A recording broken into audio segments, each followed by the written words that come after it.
So this is interesting. Now, I have this Macintosh up on its side, right? And I'm looking at it, and I happen to notice the legs, one of them split, like I took a hard drop, right? If you look at it, the rest of them don't look like that.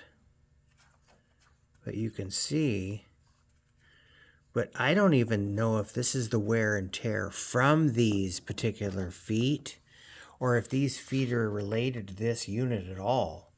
Because if you look right here, you'll see the clip foot that holds on so that screw would go in.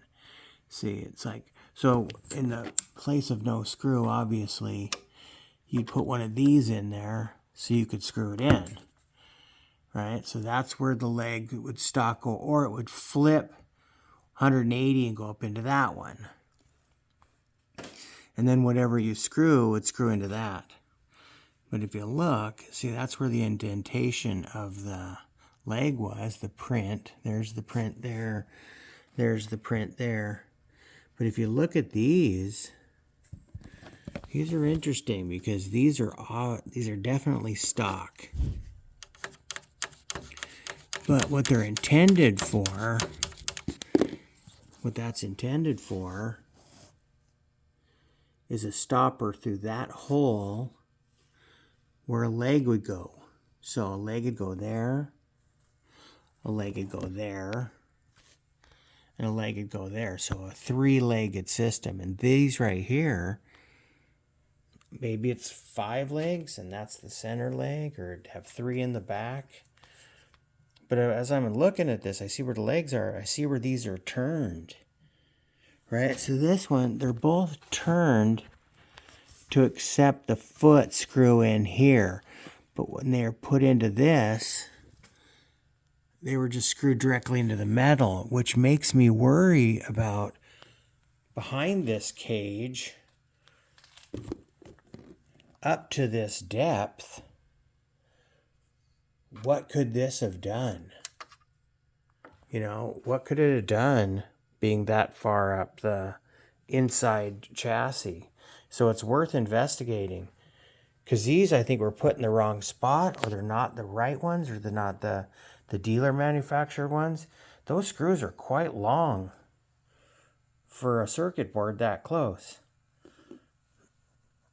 And the fact that it has these retainers means it could fit a really small one. I mean, it doesn't have to be that deep. That retainer starts to grab, and then it pulls itself in and snugs it down.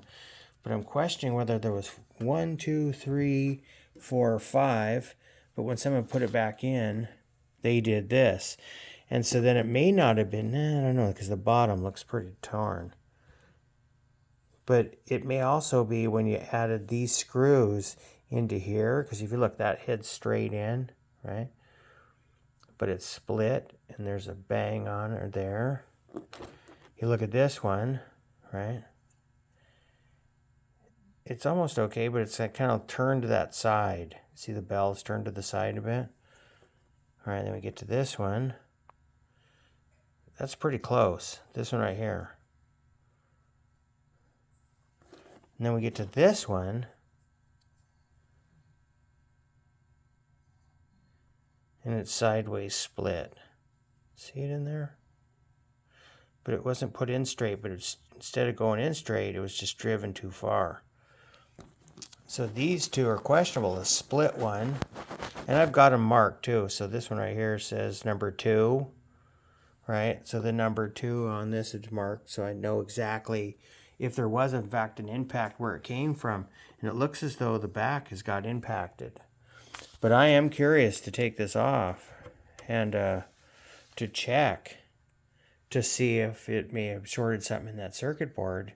And if it's just a matter of soldering a new resistor in or a cap, that's nothing.